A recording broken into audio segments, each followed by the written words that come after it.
പ്രധാനമായിട്ട് സ്റ്റെപ്പായിട്ട് പറയുകയാണെങ്കിൽ കർമ്മങ്ങളുടെ പ്രത്യേകത പിതൃകർമ്മം, ദേവകർമ്മം, മനുഷ്യകർമ്മം. അതിൽ ഏറ്റവും പ്രധാനപ്പെട്ടത് പിതൃകർമ്മമാണ്. കാരണം നമുക്ക് ജന്മം നൽകാൻ ഉള്ളതായ ഒരു ഉപാധി, ആ ഉപാധി തരുന്നത് എന്താണ്? പിതൃക്കളാണല്ലേ. അപ്പം ഉപാധിയും ഉപാധേയവും, ഉപാധേയം നമ്മളാണെന്നർത്ഥം. അപ്പം ഉപാധിയായ ഒരു പിതൃ പിന്നീട് ആ പിതൃവിൻ്റെ തലമുറകളോടെ വരുന്ന ഒന്നാണ്. അപ്പോൾ നമുക്കറിയാം, മൂന്നാം തലമുറ ശ്രദ്ധിക്കുക. മൂന്നാമത്തെ തലമുറയിൽ മുത്തശ്ശൻ്റെ ഗുണങ്ങൾ കുറച്ചൊക്കെ മൂന്നാമത്തെ തലമുറയുടെ വെക്കും, അല്ലെങ്കിൽ മുത്തശ്ശിയുടെ വരും.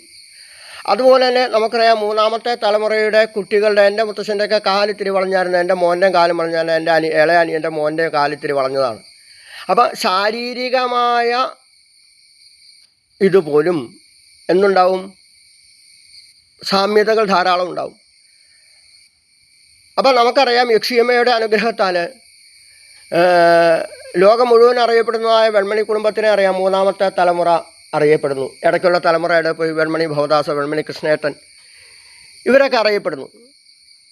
അപ്പോൾ ഗ്രഹണ സമയത്ത് എനിക്ക് എവിടുന്നോ ഒരു ശ്രീരാം എന്ന് പറഞ്ഞിട്ട് മദ്രാസിലെ ഒരു ഉപാസകനാണ്, അദ്ദേഹം വേദോപാസന, അദ്ദേഹം തന്നതായ ഒരു ശ്ലോകം ഞാൻ കൃത്യമായ രീതിയിൽ തന്നെ അപ്പം തന്നെ സ്ക്രീൻഷോട്ട് എടുത്ത് എല്ലാവർക്കും അയച്ചു കൊടുത്തു. ആ ശ്ലോകം വെൺമണി ഭവദാസ് വളരെ ഭംഗിയായ രീതിയിൽ നമുക്ക് നേടിത്തന്നു. അപ്പോൾ ഇന്നലെ അല്പം പോലും ഉറങ്ങിയിട്ടില്ല, കാരണം ഗ്രഹണം കാണണം. കാരണം ജീവിതത്തിൽ കിട്ടുന്നതായ ഒരവസരം, എന്താണ് ഗ്രഹണം എന്ന് മനസ്സിലാക്കാൻ, എന്താണ് ചന്ദ്രൻ്റെ ചൈതന്യം എന്ന് മനസ്സിലാക്കാൻ. വെള്ള ചന്ദ്രൻ നമ്മൾ കണ്ടിട്ടുണ്ട്, ചുമന്ന ചന്ദ്രൻ നമ്മൾ കണ്ടിട്ടില്ലല്ലോ. അതിപ്പോൾ ഈ പോണ വഴിക്കായിരിക്കും ചിലപ്പോൾ കുഴഞ്ഞു വീണ് മരിക്കണേ. സുഞ്ചി മാങ്കുളം എന്ന് പറഞ്ഞ് ഫ്ലക്സ് വയ്ക്കും. അപ്പോൾ ജീവിതത്തിൽ അസുലഭമായി കിട്ടുന്ന ഒരു ദിവസം ഉറങ്ങിയില്ല എന്താ കുഴപ്പം?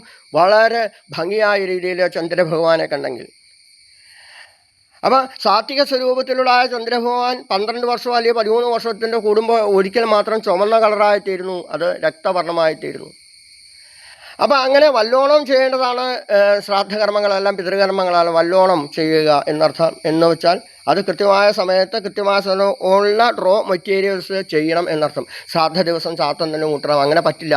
എല്ലാവരും, ഒരാൾ മദ്രാസിലാണോ, ഒരാൾ അമേരിക്കയിലാണോ, ഒരാൾ അവിടെയാണ് ഇവിടെയാണ്, മുങ്ങി കുളിക്കാനുള്ള സൗകര്യം ഉണ്ടെങ്കിൽ സാങ്കല്പികമായിട്ട് കൊണ്ട് ആ പിതൃവായിട്ട് സങ്കല്പിച്ചുകൊണ്ട് ഒരാൾക്ക് ദാനം നൽകുമ്പോൾ അവിടെ സുശ്രാദ്ധമസ്തു എന്ന് പറയുമ്പോൾ അവിടെ എല്ലാം പുണ്യമായി.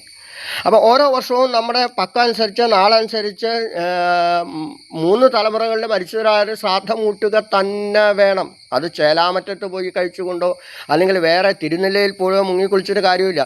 ചിലർ ദിനം, ചിലർ പക്കം. അപ്പം പക്കമായാലും ദിനമായാലും എന്തായാലും കൃത്യമായ രീതിയിൽ ആ ദിവസത്തിനാണ് പ്രാധാന്യം. ആ ദിവസത്തിന് കൃത്യമായി ചെയ്തിരിക്കണം. അപ്പം ചില സാങ്കേതിക കാരണങ്ങളാണ് മുങ്ങിക്കുളിക്കാനുള്ള സൗകര്യങ്ങളില്ല, ഭവിച്ചു വയ്ക്കേണ്ട. ഒരാളെ സങ്കല്പിച്ചിരുന്നു മുത്തശ്ശനായിട്ട് സങ്കല്പിച്ചുകൊണ്ട് അവിടെ ദാനം ചെയ്യുമ്പോൾ അത് പിതൃകർമ്മങ്ങളായി. മരിച്ചു കഴിഞ്ഞാൽ പറയാം അവനെ പെലയാന്ന് പറയാറുണ്ടല്ലേ. നമ്മൾ പെലയാന്ന് പറയുമ്പോൾ വിചാരിക്കും വലിയ എന്തോ സംഭവം എന്നല്ല. ഏറ്റവും ശുദ്ധമായ ഒന്നാണ് പെല. വാലായ്മ എന്ന് പറഞ്ഞാൽ ഏറ്റവും ശുദ്ധമായ ഒന്നാണ്. ഒരു കുട്ടി പുക്കൽക്കൊടി വിറ്റ് ജനിച്ച് കഴിഞ്ഞ് ഇറങ്ങുമ്പോൾ ഈശ്വര തുല്യമാണ്, അല്ലെങ്കിൽ തുല്യനാണ്. എന്തുകൊണ്ട് 6 മാസം കഴിഞ്ഞാൽ ചോറ് കൊടുക്കാവുള്ളൂ എന്ന് പറയണേ? 6 മാസത്തോട് അടുത്താണ് ഇതെൻ്റെ അമ്മയാണ്, ഇതെൻ്റെ അമ്മ എന്ന് വിളിച്ചു തുടങ്ങുക, അച്ഛ എന്ന് വിളിച്ചു തുടങ്ങുക. അപ്പോൾ ഒരു സ്വാർത്ഥത വരുന്നത് എപ്പോഴാണ്? ആ 6-ാം മാസം തുടങ്ങുമ്പോഴാണ്. അപ്പോൾ അതിന് മുമ്പെങ്ങാനും ആ കുട്ടി വന്നിരുന്നെങ്കിൽ അവിടുത്തെ ചൈതന്യം എഴുന്നേറ്റ് നമസ്കരിക്കും. കാരണം കുട്ടികളൊപ്പം മനസ്സിന് ശുദ്ധത, നിസ്സംഗ ബുദ്ധിയും വന്നുവെങ്കിൽ നമ്മളതാണ് കൊച്ചുകുട്ടികളോട് അടുക്കുന്നത്. നമ്മൾ പറയുന്നത് ആ കുട്ടികൾ അങ്ങനെ തന്നെ അനുസരിക്കുന്നത്. നമ്മൾ കാണിച്ചു കൊടുക്കുന്നതായ കലകൾ, നമ്മൾ കാണിച്ചു കൊടുക്കുന്നതായ നാമജപങ്ങൾ കുട്ടികളുടെ നാവിൽ വരുമ്പോൾ, അപ്പോൾ ശുദ്ധമായ ഒന്നിനെ നമ്മൾ സ്നേഹിക്കുമ്പോൾ അതിലാണ് നമ്മൾ സ്വാർത്ഥത കൊടുക്കുന്നത്. അങ്ങനെ പിതൃകർമ്മങ്ങൾ വല്ലോണം ചെയ്യുക എന്ന് പറഞ്ഞാൽ, അത് പണ്ടൊക്കെ മരിച്ചു കഴിഞ്ഞാൽ ഗേറ്റിന് പുറത്ത് പോലും ഇറങ്ങാറില്ല, താടി മുടി പഠിക്കാൻ പാടില്ല, അങ്ങനെയൊക്കെ പറയും. അപ്പോൾ അങ്ങനെ ശുദ്ധമായിരിക്കുന്നതായ ഒരു അവസ്ഥയിലേക്ക് അവർക്ക് ആഹാരത്തിന് ഉരുവം കൊണ്ട് കൊടുക്കുക എന്നൊക്കെ പറയും. അവലും നല്ല ശർക്കര ഇതൊക്കെ ആയിട്ട് വീട്ടിൽ കഴിഞ്ഞുവിടാനുള്ള അവിടെ കൊണ്ട് കൊടുക്കാൻ, അതിന് ശുദ്ധമായിട്ട് വയ്ക്കാൻ വേറൊരാളും വേണം.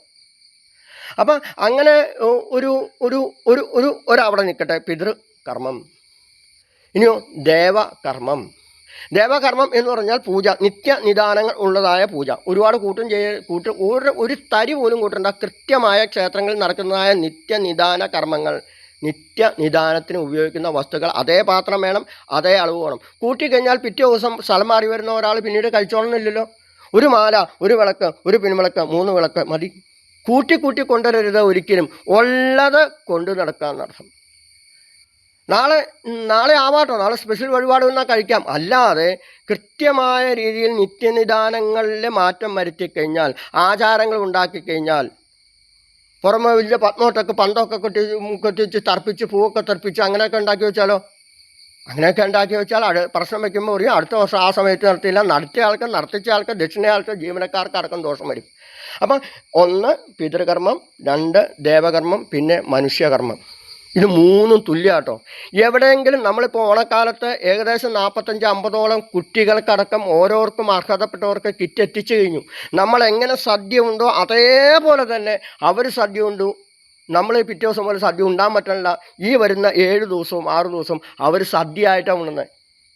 അപ്പം അത് മനുഷ്യകർമ്മത്തിലേക്ക് വരുമ്പോൾ എവിടെയെങ്കിലും കഷ്ടപ്പെടുന്നവർക്കുണ്ടെങ്കിൽ, എവിടെയെങ്കിലും സദ്യ ഉണ്ണാൻ കഴിയാത്തവർക്കുണ്ടെങ്കിൽ, ഓണം ആഘോഷിക്കാൻ ഡിസബിലിറ്റീസ് ഉള്ളവരുണ്ട്, കൈ സ്വാധീനമില്ലാത്തവരുണ്ട്, കാല് തളർന്നവരുണ്ട്, കൈ തളർന്നവരുണ്ട്. നമ്മൾ അവിടെ ചെന്ന് അവർക്ക് സ്പൂണിലാണ് കൊടുത്തേ.